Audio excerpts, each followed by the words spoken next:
Hello everyone, welcome back to another video. So today I'm going to show you my project 1 of CS50 called Wiki or Wikipedia and how everything works together. So starting off, I'm going to show you the main page. In this page you can see a list of entries where if you press on any of them you'll be able to see the title, the description and the edit button, which I'm going to show you later. And that works with any of them. So moving on, I'm going to show you the search bar. Let's say you had a long list of entries, but you know which one you wanted to search for. So let's say you want to search for CSS. You typed it and you'd be able to get CSS.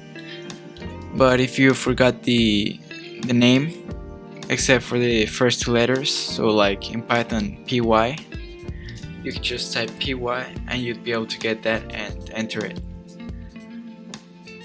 If you search for something but it isn't in this list, in the entries list, let's say Miami, you type it and you'd get no results found for whatever you type.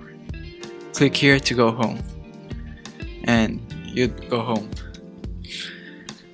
So moving on, I'm going to show you the create new page button. Keep in mind that CSS is already in the entry list, so I can use it for the example. So here you can see type your entry here, entry title, content, and the submit button. So let's say we forgot that we already had CSS in the entries list and we try to type it again, right?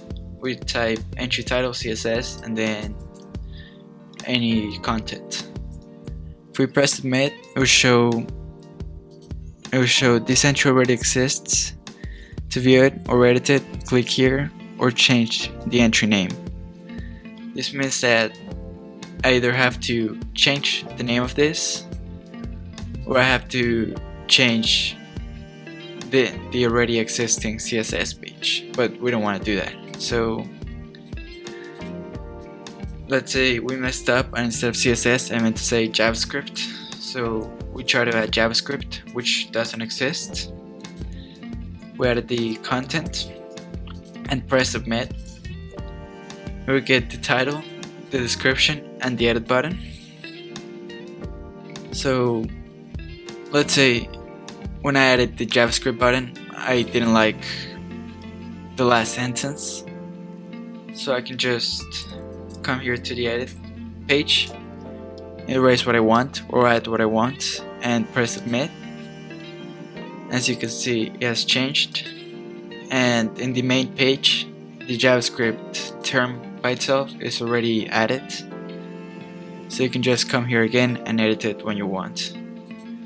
This works with any of them, so let's say here in Django, if I wanted to edit it and add a smiley face and press submit, I'll get the smiley face and you can just go back to it and edit it.